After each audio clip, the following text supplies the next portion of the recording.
ขอบพระคุณคณะแห่นะครับปวกกลางศิลป์คณะแห่คณะนี้นั้นถือว่าปอเกษมเปิดสั่งไว้นะครับคือลูกเต้าเอาคณะ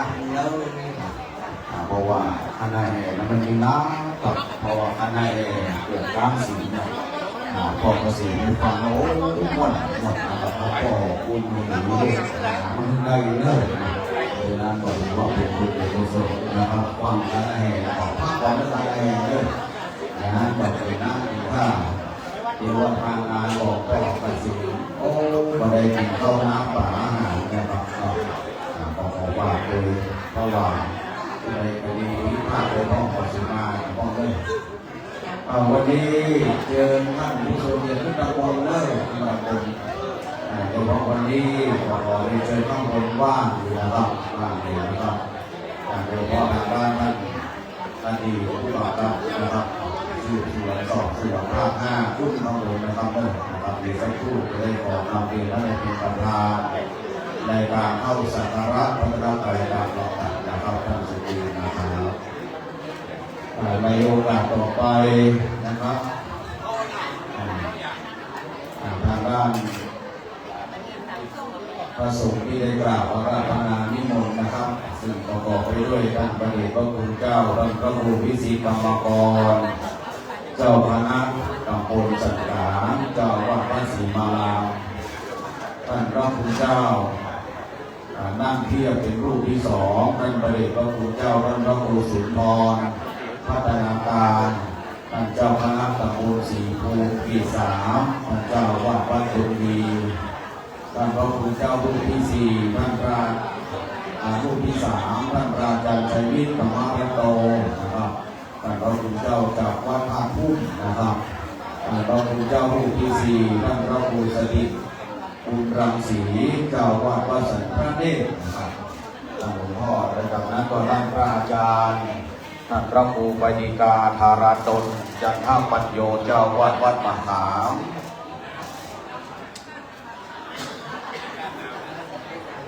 ได้กราบอาราธนานิมนต์ท่านพระอาจารย์สมพงศ์นะครับกันกาศีโลวัดท่าทุ่งนะครับกราบอาราธนานิมนต์ท่านพระอาจารย์กิติชัยกิติชยรังสีท่านเลขาท่านเจ้าคณะตำบลแม่คือท่านพระคุณเจ้าวัดเดวีธารารามป่าบงนะครับกราบอาราธนานิมนต์ท่านพระอาจารย์อาทิตย์อานันโทวัดบ้านมอนกราบอาราธนานิมนต์ท่านพระอาจารย์วิทวินนะครับโสมนักปัญโยร้องด้วยท่านลูกเนรจากวัดมหามีสถานที่ตรงนี้9รูปนะครับและวันนี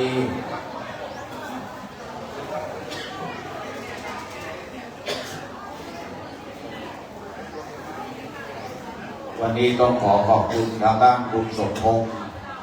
งามเมืองนะครับจึงได้เสียสละสิ้นผมโกนขนคิ้วนุ่งห่มผ้ากาวสวพัฒน์ผมเองได้สอบถามทางด้านสามเณรสมพงษ์ว่าท่านพ่อเกษมนั่นเปรียบเสมือนกับพ่อท่านหนึ่งนะครับเมื่อขณะที่มีงานตาอ้ายกับบัลละนะครับในงานของคุณพ่อคุณแม่ตาอ้ายก็ไปร่วมเป็นเจ้าภาพส่วนวันนี้คุณสมพงษ์ในนามของครอบครัวนำเมืองได้บวชเป็นสามเณรเรียบร้อยนะครับ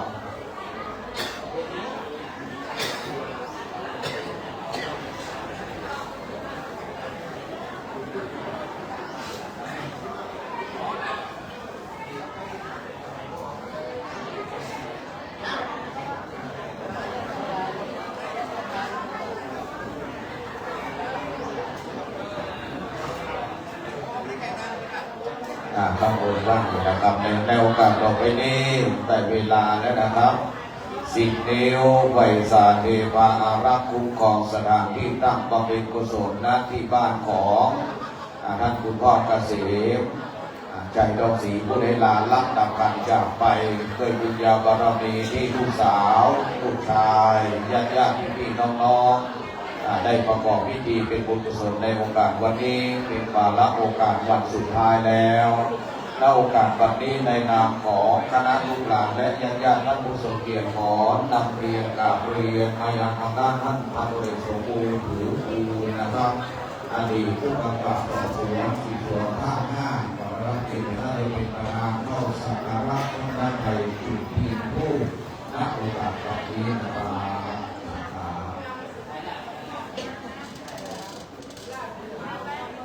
เราได้เชิญลูกหลานได้ประมืออธิษฐานอยู่ในโอกาสในครั้งนี้วันนี้น้องผู้ที่แก่ทางด้านท่านคุณพ่อเกษม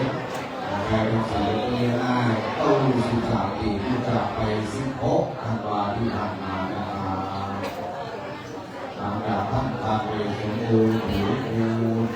อดีตผู้กำกับสอบสวนภาค 5ได้เป็นประธานในการบริจาคกุศลสิทธิ์ที่ร้อยได้นอบน้อมบริจาคตั้งตัวนอบน้อมบริจาคสมาธิเป็นกสิณจนสำเร็จสิ่งที่ร้อยนักศึกษาต่อไปท่านนายกท่านประธานสมพงษ์พระดงนะครับได้นำคณะท่านเจ้าภาพท่านผู้ทรงเกียรติได้ประกอบพิธีตามลำดับนะครับตามที่ของพี่น้องนะสถาวัดบ้านหอ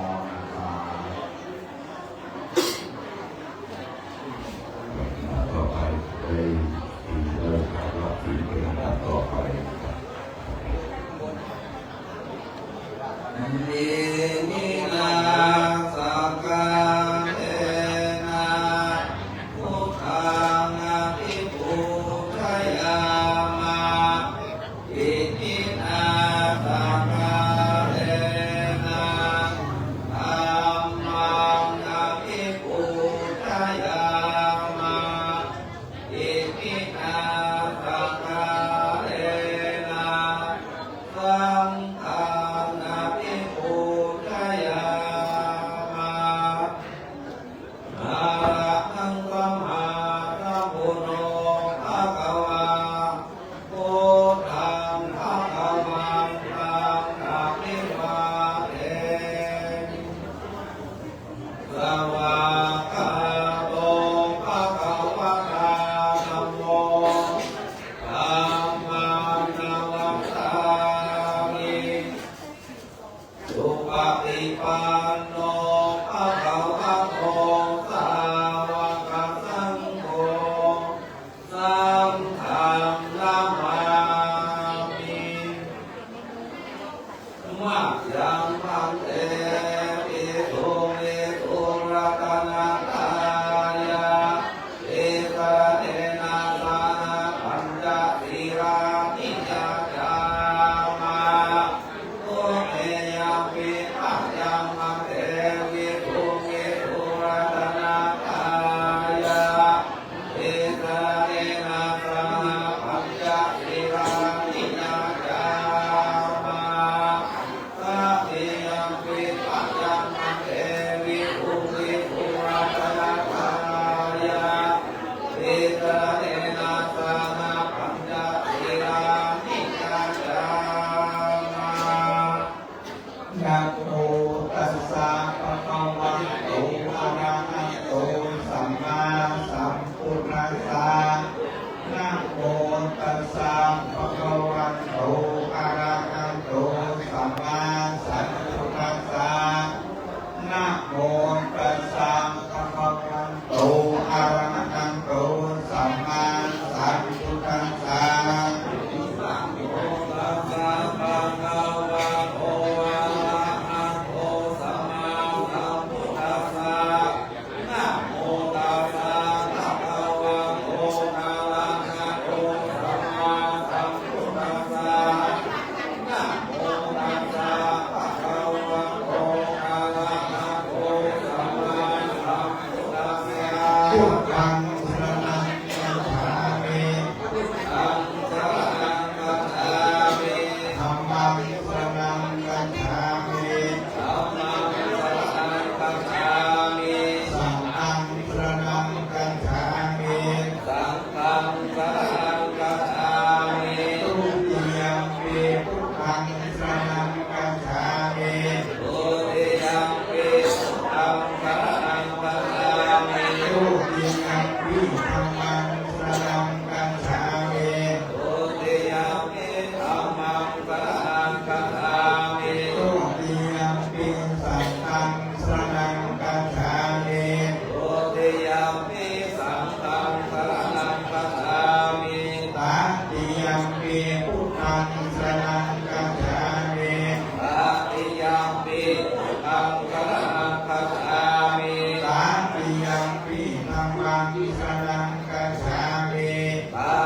ยัมปิธัมมังสรณังคัจฉามิต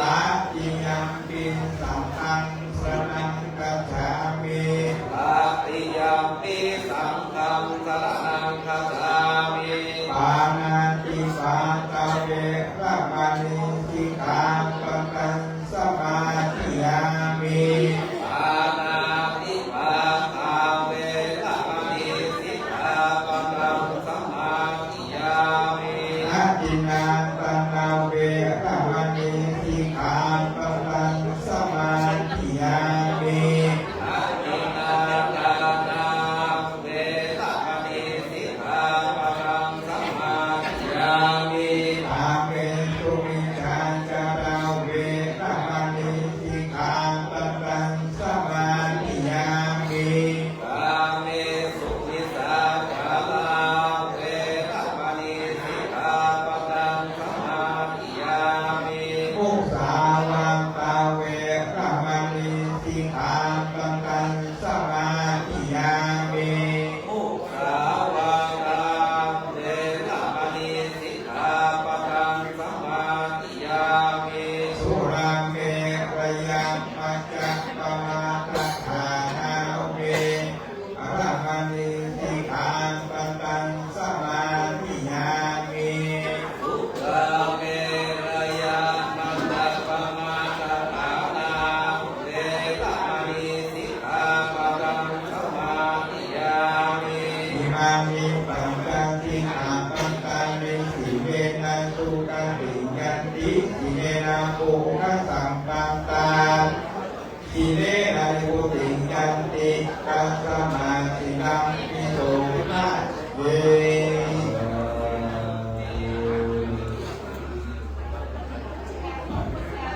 นะโมตัสสะภะคะวะโตอะระหะโตสัมมาสัมพุทธัสสะนะโมตัสสะภะคะวะโตอะระหะโตสัมมาสัมพุทธัสสะนะโมตัสสะภะคะวะโตอะระหะโตสัมมาสัมพุทธัสสะภะคะวะอะระหังสัมมาสัมพุทโธวิจารณังสัมปันโนสุขโตโลกวิทูอันลุกันโลนิสันธัมมัสสารติสัทธาเทวมนุสสานังพุทโธภะคะวะติสวะคาโตภะคะวะตาธัมโมสัมมิติโกอาคาริโกเอหิปัสสิโกโอปัญญยิโกปัจจตังเวทิตันโนวิญโยอิติสุปฏิปันโนภะคะวะโตสาวกสังโฆโอจุปฏิปันโนภะคะวะโตสาวกสังโฆยายะปฏิปันโนภะคะวะโตสาวกสังโฆสามิจิปฏิปันโนภะคะวะโตสาวกสังโฆยะติตังจัตตาริปุริสายุคานิอัตถปุริสาภุคาลาสัพพะคะวะโตสาวกสังโฆอะหุนายโยปาหุนายโยกัจจินายโยอันตริกาลนิโยปุญญเกตังโลกัสสาติตัทธัมมาภินิมิตตัสสะโวทันตังอิเมฆะลังโมติตะโอนัสสังดานาปิตัมปังวิทินาจิตตวังโมนิโตตันเตจัสสะภวันตุเตลานิบาราติเลกังอาภิโยจิตัสสะภารติโกรัมปันดาลังวังกัมมะคัมมะคัจฉายะกังจิตตวังโมนิโตตันเตจัสสะภวันตุเตชัยยะมังคลานิอาราคิริงกัจจวันังอันติอัตตพุทธังสันนิวาสุตาโรนังตัมมิตัมโพเสกาปิตินาทิตังวาสาวันตุเตชัยยะมังคลานิอุกิตตักกัมมัตติอัตตสุตาโรนังตังตวันติโย อิติปิสังกังกัมมันโนจิตังวาโนนิโตตันเตสัสสะภาวันตุติใจยักมันคัลลานิกัตวานากัตถะโมทารังอีวัตถินิยาจินจายะชายากายะมัจเชสันเตนะสมาวิทินาตันเตสัสสะภาวันตุติใจยักมังคัลลานิสัจจังวิหายามัตติสัจจกาวาทัเกตุวาทาพุทธัมปัญญาปฏิปัจจาริโกทิตังวาโมนิโตตันเตสัสสะภาวันตุติใจยักมังคัลลานินันโทปันนันดาพุทธกัง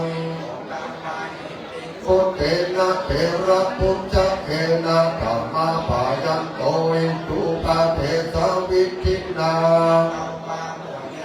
ตันเตสัสสะภาวันตุติใจยักมังคัลลานิทุกขา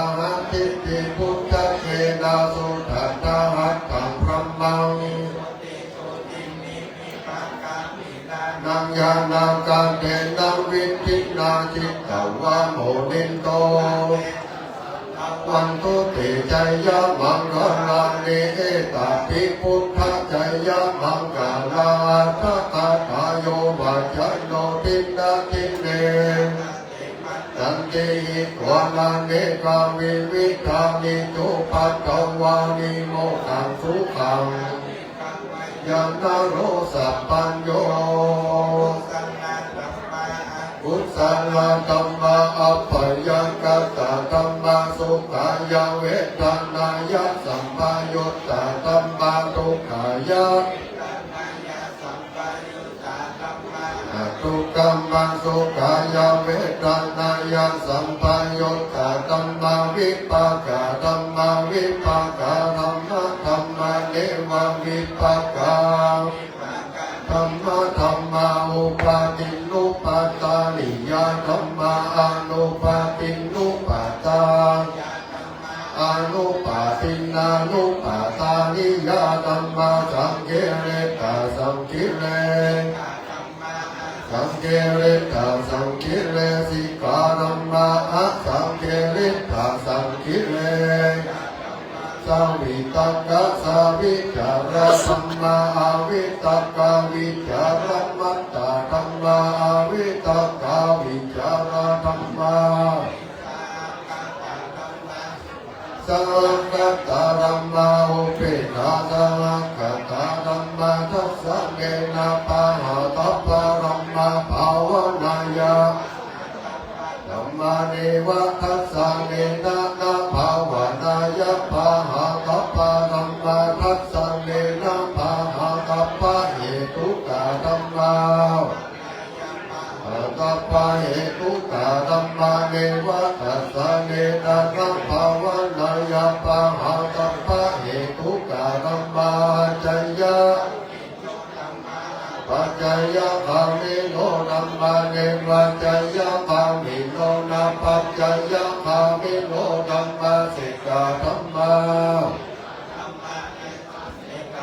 สิกขาธัมมาปาริตตาธัมมามหัคคตาธัมมาปัปมานาธัมมาปาริตตาธัมมานาธัมมามหัคคตา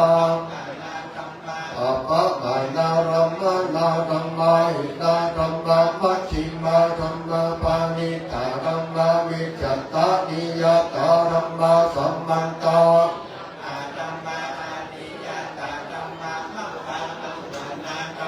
มัคคะเหตุกะธัมมามัคคะทิปติโนธัมมาอุปันนาธัมมาอนุปันนาธัมมาอุปาทิโนธัมมาอติตาธัมมาปัญจุปันนาธัมมาอติตาธัมมานาธัมมานักขะตาธัมมานาธัมมาปัญจุปันนาธัมมานาธัมมาทัตตาธัมมาจัตตาปาหิตาธัมมาจัตตาธัมมานาธัมมาปาหิตาจัตตาปาหิตาธัมมานาธัมมาสันนิตัสสนะธัมมาอาริดัสสนะสัมปาทิภาธัมมา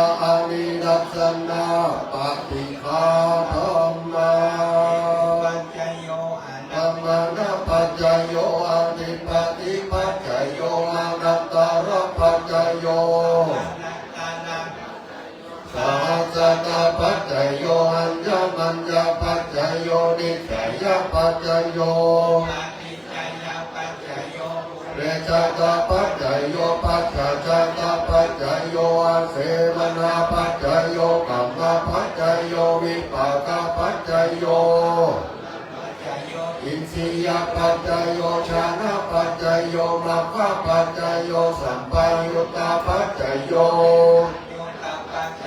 ลัทธิปัจจโยลัทธิปัจจโยวิกตาปัจจโยอาวิกตาปัจจโย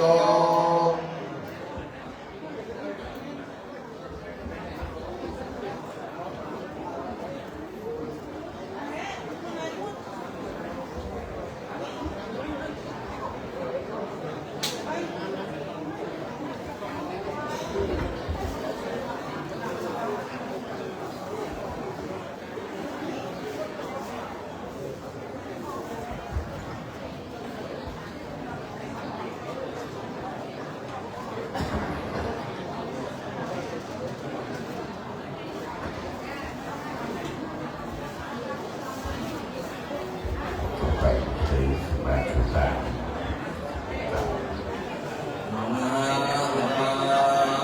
วันตามิสาปาวะ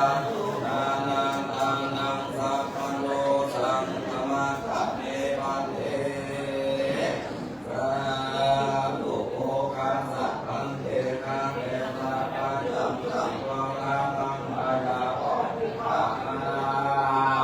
อนุรักษาปุคาตังหลายตังยิ่งใหญ่นาแก้วเจ้าเราเจ้าแลกาตังวิวาสนายก็ได้มาคันสัพโลกไปนะโลกแห่งสัพพะแห่งมานานาโดยต่อบอกเวทีนาภักเกิดกระบอกแห่งโมได้วิแห่งเดินทางบอกดินของการตลาดได้ตกตามได้ตามตามแห่งที่กันได้เพื่อการกำนันบอกต่อของการตกตามต่อของเราล้างเกลือของเราถูกมองให้หมดเวลาและทุกทีบอกการตลาดได้ด้วยกับที่ของโมเรนปฏิกรรมสมาเกาขยะอาคาโลมีโมโหสุโกตุกาบายก็รู้ว่าเป็นโทษแต่เป็นกรรมได้แต่ทำกรรมอันเราต่อด้วยกายไปออกแต่โลภะมีคำขาดเลือดอาบของเลือดอาบเลือดไปผู้การทั้งหลายก็ได้ใจสักโมเรนโทษแต่ดีบัดนี้พระเจ้าบุตรทั้งหลายก็ได้ละกรรมโลกแห่งสัพพะแห่งทุนนานาการโตและการเป็นกองโตกองนรองเพื่อการนำของโลกของเรื่องศีลนาตังโลกองค์นากายเป็นโอเราได้เป็นนิพพานธรรมกรรมนั้นแก่เราแก่นำการลายทุกผู้ทุกคนทุกฝ่ายใจใจยิ่งนั้นจึงจะมีอย่างแท้ดีกายโดยปฏิโดยโตโดยปัญญาปัญญาดีนะโตกังโตกังโตกังโตกังสมาโตกังสมาธุโยโยตันติสิโนอาลังโมเลมาลังสัพเพนะปันติกิจโยสัมมายุตันติอนันตายาตันโนโยปุตตะโมตังปนามามิปุตตังตังปนามามิธัมมังตังปนามามิสังฆังสุรัตนังโยโภเทวะตังปะมาจัตตังโลกัปปะมานา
เจตนาการของท่านเจ้าข้าของเปิดครับที่ท่านบนบุญานี้ไปหายังดวงวิญญาณของ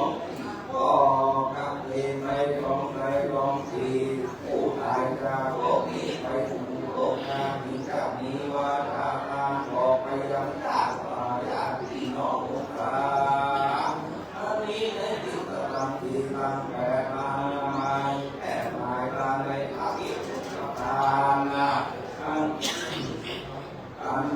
บอกเลยรักตามพระตุตามแต่เขาโบราณก็ขอนาบุญมานี้ไปจะไปบอกไปเถิ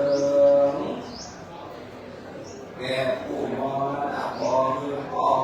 กับเด็กไปตรงที่ถึงได้บุญญาบอโอ้แม่ตานาบุญนี้ไปรอดเจ้าก็ขอทุเป็นเจ้านายนาบุญนี้ไปรอดไปก็ขอทุเป็นแทนเชื่อเป็นตานาบุญนี้ไปรอดลายามุนาก็ขอได้เป็นเอาเป็นน้ำพิษประการที่พ่อเป็นใครก็ใครก็ดีได้สุขได้สุขธรรมนาไม่ได้บังเราทำน้ำตาเกิดไปเลยตรงนั้นตาประการกองละพ่อเป็นใครก็ดีได้ไปมาทุกทางอยู่ที่ใดที่หนึ่งนั้นก็ดีขอบุญละที่อันนี้ไปปิดประตูแห่งตายย้ายเอาดวงวิญญาณของพ่อเป็นใครก็ดีไปอยู่ที่เคยผ่านทำเจ้าอาวิญญาณเจ้าบุญไปตายก็รู้อันเดินใช้ไปวิชาผู้มีวิชาเพื่อได้นำไปแก้ไขการผู้มองและเด็ดสร้างตามโมตากรรมดีแม่ได้อยู่ดีแล้วตัวคอนะบุญนี้โปรดแห่งเต้าได้ปล่อยเราทั้งผู้ตกตามกายรู้มือเป็นความทุกข์ใจโกรธโกรธใจแก่ผู้ขาดตายน้ำได้ก็มาลำน้ำได้ก็มาเดินใจดีบัดนี้มุลลักษณะผู้ขาดหลายอันนี้ถ้าเราอันนั้นเราโบราณและนาแต่ขอให้ทำตัวเองงานในท้องที่ขอกราบลานาองค์ข้าเราและตามเห็นเราผู้โลกที่ไทยสมาปัญญาเกิดทั้งนาผู้เกิดเป็นนาบุญนาของโลกคุณในมาเอกตาลักเอาสักแต่ตั้งมาปฏิบัติตามวันผู้นี้เพื่อเป็นประโยชน์และแก่ผู้มองมาได้ทำผู้การเราถือมาแล้วกำลังสงติดตามเวทนาตาแห่งผู้ขาดเริ่มประกาศแผ่นดินประกาศถึงไปบุญอันผูกขาดตามน้ำลายได้บอกคำจะทำตามเป็นในวันนี้ขอแก่นางบุญนี้ส่วนหนึ่งไปเป็นเทวดาที่เทพบุตรเทพดาเจ้าระบายไปบนทุกนี้พยานิลาเป็นอาณานาไปทำให้มีแม่กรณีเป็นที่ถูกขอตัดละลายโปรดรับลูกพระพุทธศาสนาคือว่าลักขิยาทานคือดีบุญละวีอันนี้ส่วนหนึ่งผู้เก่าไปหายังสัพพะสัพพังหลายการเนื้อขานนาเนื้อนาแต่ดีดีของดีแม่ดีกว่าพออยู่ในส่วนละมาโมทนาตัวแต่ดีรักที่มีนาแต่พออนุญาตตามเป็นเก่งตามแทนเจ้าพระมาโอปาปาลีมาทีนานิมายังมังเทปะตะตานิสัพพะนิวาลานิอุสังคสะสามเณรนัสสะโอโนสัญญามาตราตุโนมังเทอิปุสังโฆอิมานิทัตตานิสัพพะนิวาลานิปัปปิคันหาทุกขังนาคัมเอระมาตาปิโตวินันตตตานันจะวิจจะนานาจาลตานังทีกัตตานิตายะทุกขายะยาวตานายะสังวรันตุโน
ในโอกาสต่อไปได้ขอน้อมน้อมถวายสำหรับในการสำหรับในการเทศนาธรรมนะครับก็ใกล้ๆเที่ยงหลังจากที่ท่านพระคุณเจ้าสัมเด็จเสด็จนิมนต์ท่านเจ้าอาวาสวัดมะขามได้เทศนาธรรมอันนี้ส่งเสียงสดจัดไว้ที่บริเวณใกล้ๆกับปราสาทด้วยความเรียบร้อยตามที่ทางการทั้งพ่อกสิณได้สั่งไว้เลิกมีขอไปสับบารมีนามนักสังฆีการพระเถรานุเถระพระสงฆ์การนำรับนะครับ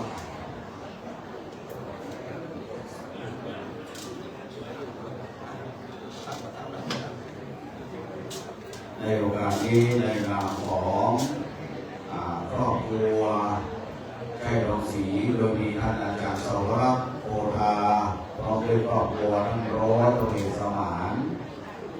ใกล้ดงศรีและครอบครัวขอนำเรียนรายนามของญาติดังต่อไปนี้เข้านอบน้อมถวายตามลำดับและโอกาสวันนี้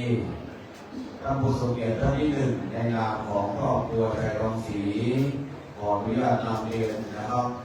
เรียนเชิญทางด้านคุณสมิทร์ธนาแก้วนะครับได้นอบน้อมถวายการพระเจ้าประทานเทศนาก่อนนะครับตอนนี้ตั้งใจใส่พระหนาน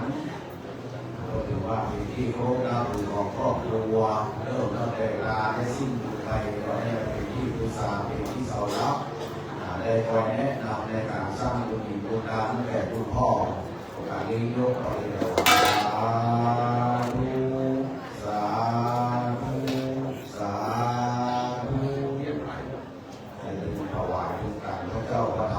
ำรวมทั้งความใจทั้งหมดของมือนะครับก็ประเคนถวายพระคุณเจ้ารูปที่หนึ่งคุณยายสีอ่อนนะครับองศาคุณยายคุณแม่สีอ่อนองศาถวายพระคุณเจ้ารูปที่หนึ่ง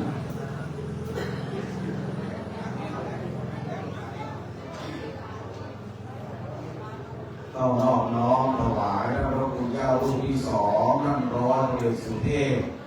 ปันทรสครับเสียครับได้ที่มาก่อนได้ถวายท่านพระคุณพิชิตธรรมกรมีแม่ของคุณราชนีนะครับองศาเอาถวายท่านพระคุณเจ้ารูปที่หนึ่ง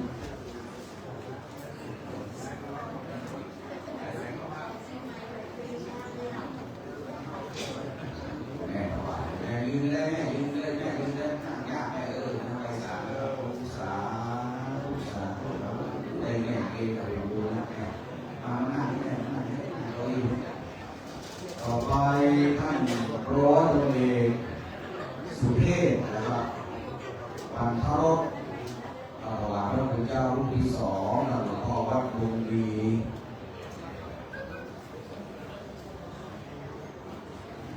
พระครูสุนทรนะครับธนาคารเอาประเคนถวายพระคุณเจ้ารูปต่อไปทางด้านคุณอำนวยธรรมสอนพี่น้องจากอำเภอปลายจังหวัดแม่ฮ่องสอนลูกพี่ผู้น้องประการนี่ตอนนี้คุณอำนวยเดินทางมาพร้อมด้วยครอบครัวและพี่น้องได้จากเขาน้องถวายพระคุณเจ้ารูปที่สามพระอาจารย์ชวิตธรรมะโต ข้าพเจ้าถวายท่านพระคุณเจ้าวัดสันพระเนตรคุณอำพรริมคำเป็นคุณอำพรริมคำเอานอบน้อมถวายท่านพระเดชพระคุณเจ้าพระครูสถิตคุณรังสีเจ้าวัดวัดสันพระเนตร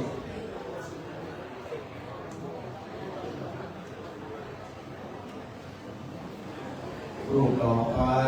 นำเรียนเชิญท่านนายกเทศมนตรีตำบลสันพระเนตรท่านนายกอุดมศักดิ์แสงว่า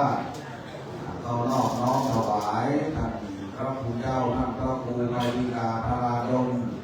จันทปัญโยเจ้าวาดพระมหาเขานอบน้อมถวายพระคุณเจ้ารูปต่อไปคุณประสิทธิ์ใจจ้อยประสิทธิ์ใจจอยก็นอกน้อมถวายท่านพระคุณเจ้าท่านพระอาจารย์สมพงษ์กันตะศรีโลท่านพระคุณเจ้าวัดตากลุ่มนี่นะครับรูปต่อไปท่านพันตำรวจโทขวัญชัยทองเจริญเชิญนะครับมาก่อนประเด็นก่อนเลยนะครับท่านผู้ทรงเกียรติท่านต่อไปนางสาวสรัญญาชัยทองศรีก็จะนำลูกหลานบอกเลิกบอกว่าลูกเองคนไหนนะครับก่อนที่เองก่อนได้เลิกท่านผู้ทรงเกียรติท่านต่อไปท่านผู้อำนวยการสงกรานต์เอกปัญญาท่านผอ.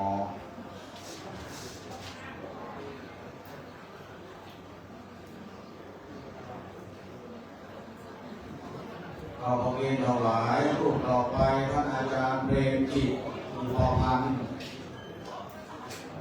อาจารย์เปรมจิตภูปพันธ์น้องพระเกศต่อเลยนะครับ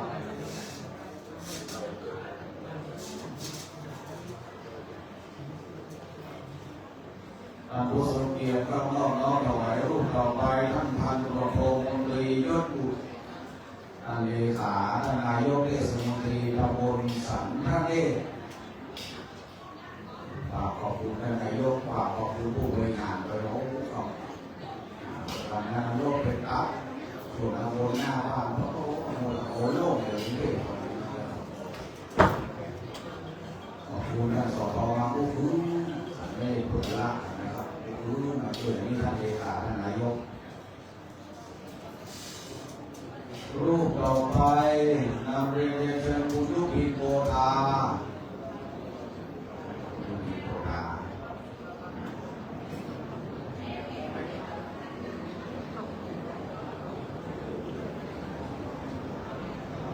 เราเอง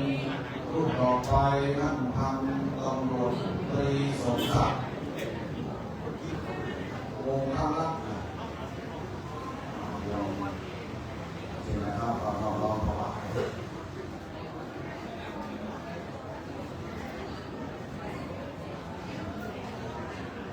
รูปต่อไปนำเรียนเชิญท่านอาจารย์สรรัตน์โพธาผมต่อได้ก่อน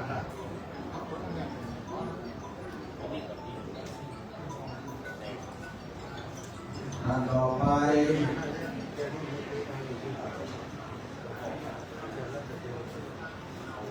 ท่านร้อยเอกสมานชัยทองศรีเราน้อมถวายพระใจถวายลูกเองวัดมหาพระใจหลวงนะครับ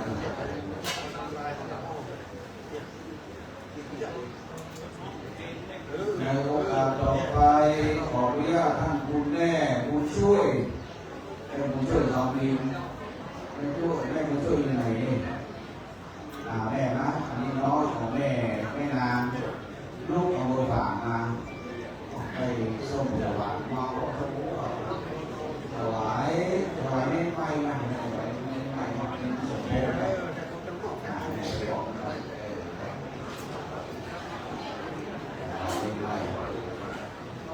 ต่อไปคุณกัศนีวงศาพ่อปริศราต่อมัคคนายก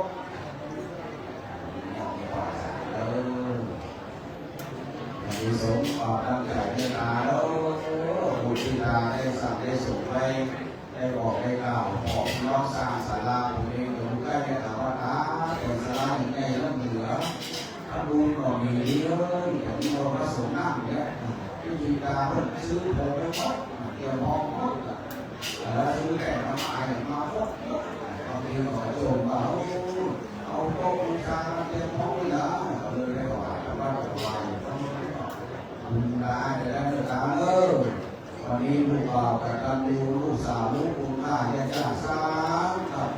วันนี้ถึงแม้ว่าเขาอยู่ใกล้กับเขาโมคนแก่เขาลูกเรานำเขาโมคนแก่กับญาติพี่น้องมาช่วยกันช่วยงานเรื่องของบุญนั้นกุศลนั้นช่วยคุ้มครองแก่ผู้คนโดยโอกาสแบบนี้ไหว้สานิมนต์ท่านหลวงพ่อท่านพระครูพิสิทธิ์ธรรมกรท่านปาราสงฆ์ได้โปรดเมตตานำพระสงฆ์ลูกเลได้โมทนาเป็นบุญตั้งแต่คุณพ่อเกษมให้พี่น้องศรีผู้จารไป93เมื่อ16ที่ผ่านมาเจอพี่น้องสดาลูกหลานข้าพรนะครับยะถา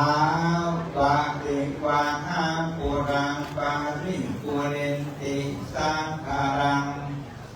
เอวะเมวะอิโตตินังเวตันังอุปคัมปติอิจิตังปฏิตังตุวิปะเมวาชมิจันตุสัพเพปุเรนตุสังฆปาจันโตปันดาลโสยะธามณิโชติลโสยะธาสัพพิติโยวิวัชชันตุสัพพะโรโควินาศตุมาเตภวันวันตาลโยสุขิติกายุโกภวะวันตนาสิเรสนิจังบุตตังปัจจยิโนจันตาโรธัมมาวันตันติอายุวันโตสุขังวันตังอัตตาสิเมอากาสิเมยาติเมตังสักขะจัมเมเปตานังกินังกัจจาปุเพกตมโนสรังนิโรธังวาโสโกวายาวัญญาปริเทวนานังเปตานัมมาทายะเอวังติทันติยาตโยอายัญจะโคตกินาตินาสังกันเยสุปฏิติตาภิกรังตังอิตายังสันนันโสอุปกัมปติโสยาติธัมโมจายังนิทัสสิโตเอตังนะปุจจาจักขันลาอุราลาปะรัญจะมิโกตมโนปะรินนังตุมเหหิปุญญังปัสสุตังอนาปังกันติภวังตุสัพพมังคลังรังคันตุสัพพเทวตาสัพพพุทธานุภาเวนัสสตาโสติภวันตุเตภวันตุสัพพมังคลังรังคันตุสัพพเท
สัพเพ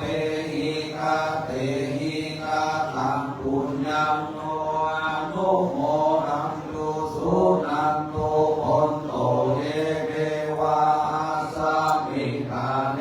อาภิกาปาทิกายุตตาสัตตาอุนตุสัพพะสัตตานังสุขีอัตตานังปาริหารันตุมาคาภิตาสุขิตาอุนตุทุกขาปังมุจจันตุสัพเพ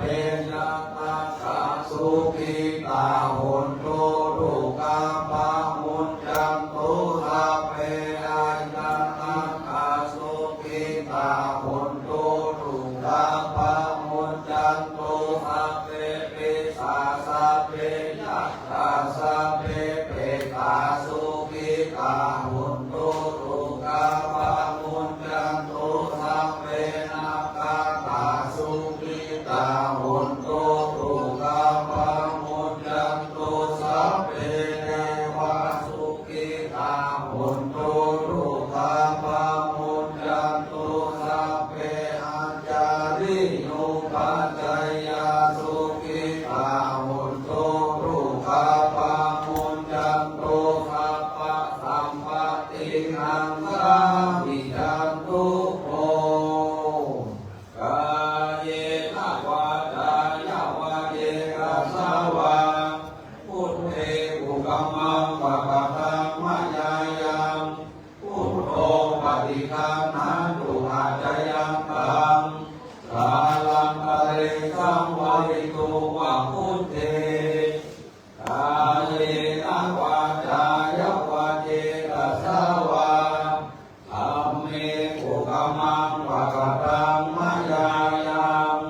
ธัมโมปฏิคันหันตุอาจายังตังกาลังคะเรสังวริตุวะธัมเมกายเนวาจายาวาเยกัสสาวาสังฆเกอุกัมมังปะปะทังมะยายังสังโฆปฏิคันหันตุอาจายังตังกาลังคะเรสังวริตุวะสังฆเกวันทา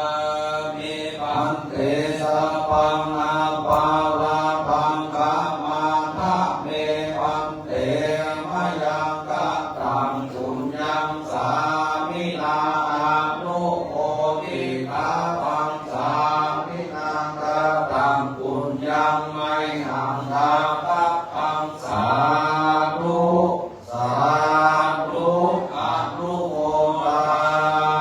มิ จัตตารโอธัมมาวัฏันติอายุวันโนสุขังปาลัง สาธุสัพพิติโยวัสสันตุสัพพะโลโกนะสัพพุมาเตภวะโตทาวายโยทุกขีนิคายุโกภวะอภิวาทานะสิริสันจังลุทาปัจจายโยจัตตารโอทิอายุวันโนสุขังปะลัง สาธุโอกาสนี้รถที่พระอนุพ่อท่านพระครูวิสิตธรรมกรเจ้าอาวาสวัดศรีมารามรถที่รับพระอนุพ่อจากวัดตรงดีและพระครูสุนทรวัฒนาการเจ้าคณะตำบลศรีภูมิเขต3รถที่รับท่านพระเดชพระคุณเจ้าท่านพระอาจารย์ชัยวิทย์ธรรมรัตโตวัดตะทุ่ง2รูปรถที่รับท่านพระคุณเจ้าท่านพระคุณสถิตคุณรังสีวัดสันพระเนตรรถที่รับท่านพระคุณเจ้าจากวัดมหานะครับท่านพระครูวิจิการนาดลจันทปัญโยรถที่รับท่านพระคุณเจ้าท่านพระอาจารย์กิติชัยรังสีเลขาเจ้าคณะตำบลเมฆคือวัดเดปีธารามเผ่าวงศ์รถที่รับพระคุณเจ้าวัดบ้านมอและขอให้โยมของพระอาจารย์โดยเก็บสำหรับเทศทานแล้วก็พ่ออาจารย์ท่านก็หาเก็บมาใส่ถวายพระคุณเจ้าวันนี้พออายลูกหลานต้องสร้างเอาไว้เพราะว่าถวายพระคุณเจ้าลูกละ5,000แล้วก็ถวายการพระเจ้าวันนี้นะครับถวายการพระเจ้าถึงโชคถวายวัดต่างๆไม่ได้วัดหางเขาอันนี้ก็เป็นบุญเลยนะครับอาจารย์ก็เป็นคนที่เตรียมตัวไว้ก่อนนะพี่น้องกับทุกอย่างแล้วก็อายคนเตรียมไว้หมด 93 ปีสร้างศาลาโดยเอาแต่อัศจรรย์วางล่องเนี่ยโอ้ตาอย่างวางไว้ก่อนคนเป็นอย่างนี้ต้องอยู่ของโมนหัวเลยเลยอย่างว่าเข้าไป5 วันเลยเนี่ยแต่อัศจรรย์ชื่อไปประมาณ3-4 ลูกผู้ได้ไปเผื่อดูนะครับคนเข้าใกล้บางทีก็เรียกบางครั้งก็จมพอเขาล่องอย่างดีเด้อ50,000เนาะถ้าได้เดี๋ยวว่าเขาละเขาก็เลิกเราเหมือนจะไปไว้วัดไหนเด้อนี่นางโรงนี้เขาก็ปราสาทนี่เป็นปราสาทเป็นกล้องเป็นอาจารย์ที่แสนนั้นอาจจะได้แต่เราไม่ตามว่าไม่กล้าเชื่อไปได้เลยมูเฮเดียวเด้อคนที่ถ่ายภาษาเราจะได้ผลได้หัวอาสนะแห่นอกเดี๋ยววันนี้ไปก่อนแล้วเรามาส่งเพลงแล้วเราจะได้ยินบนนั้น